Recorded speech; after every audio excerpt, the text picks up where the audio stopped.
Dustin Yu, isiniwalat ang madilim niyang nakaraan, siya ay minolest siya at sa publikong lugar pa ito nangyari, wala siyang nagawa sa mga panahon daw na iyon, ngunit bago natin ipagpatuloy, ay hihingi ang aming team ng isang pabor, na kung bago ka pa lamang sa aming channel, at hindi ka pa nakakapag-subscribe, ay huwag nang ipagpaliban, e-click ang subscribe sa baba, para lagi kang updated at huwag skip ang video na ito para wala kayong ma-miss na impormasyon. Ayon kasi sa naobserbahan namin, ay may mga komento na hindi tinatapos ang video kaya hindi nila nalalaman ang buong katotohanan at ang kasagutan ay sa dulo ng video. Nais lang namin mas detalyado para mas maintindihan ng lahat.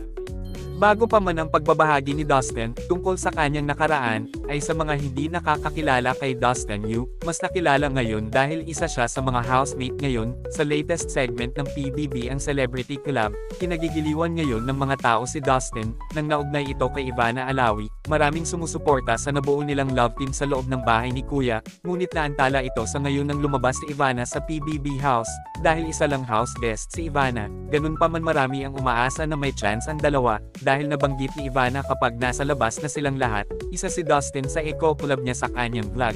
Ngunit ano itong isina publiko ni Dustin?